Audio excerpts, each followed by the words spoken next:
मुख्य नेते राज्याचे उपमुख्यमंत्री आदरणीय एकनाथ शिंदे साहेबांनी संपर्क मंत्री म्हणून माझी नाशिकला नियुक्ती केली आणि त्याच्यानंतर मी ऑनलाईन देखील या पदाधिकाऱ्यांशी बोललो आणि आज 2 लोकसभा मतदारसंघाच्या फक्त पदाधिकाऱ्यांची बैठक आम्ही आयोजित केली होती। त्याच्यामध्ये नाशिक लोकसभा मतदारसंघ आणि आता संध्याकाळी दिंडोरी लोकसभा मतदारसंघ अशा 2 मतदारसंघाची बैठक दादांच्या उपस्थितीमध्ये आमच्या सगळ्याच नेते मंडळींच्या उपस्थितीमध्ये आम्ही आयोजित केलेली आहे।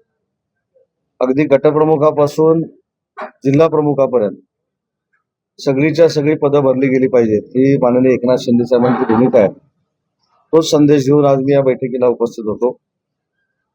आज ही जिल्ह्याची जी बैठक झाली किंवा लोकसभेची जी बैठक झाली, दोन्ही लोकसभांच्या बैठका झाल्या। ही जिल्ह्याच्या ठिकाणी पहिली आणि शेवटची बैठक आहे।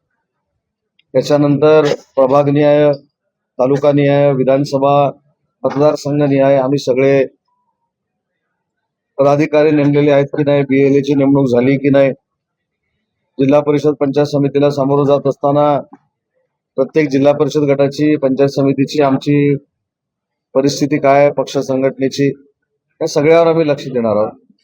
आणि मला असं वाटतं की आजचा उत्साह बघितल्यानंतर अजून एक बैठक शिल्लक आहे, पण मी नक्की एवढंच सांगेन की शिवसेनेचे पदाधिकारी अतिशय ताकदीनं दोन्ही लोकसभा मतदारसंघामध्ये काम करतायत।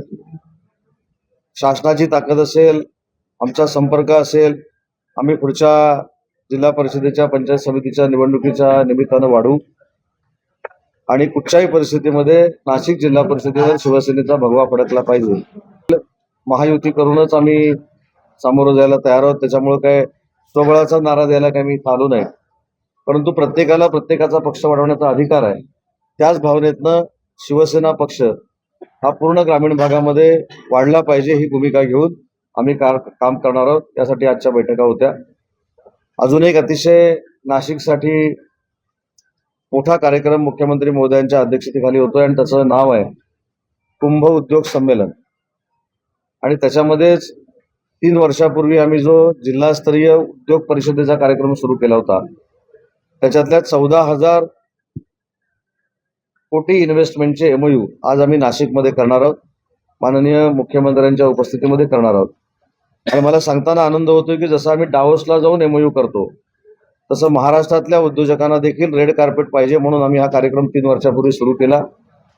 मागच्या वर्षी देखील नाशिकने ह्याच्यामध्ये 142 सामंजस्य करार केलेले होते। 2026ला 314 सामंजस्य करार आपण करतोय। मागच्या सामंजस्य करारापैकी 73% सक्सेस आम्हाला मिळालेला आहे। 2014 मध्ये 169 MOU आम्ही केले, त्याच्यातला सक्सेस आम्हाला 77.51% मिळालेला आहे। आणि 2026ला आम्ही 14,015 कोटीचे सामंजस्य करार करणार आहोत आणि त्याच्यातनं सुमारे 35,000 लोकांना रोजगार प्राप्त होणार आहे। त्याच्यामध्ये देखील आमचा सक्सेस रेट हा 75 ते 80% राहील।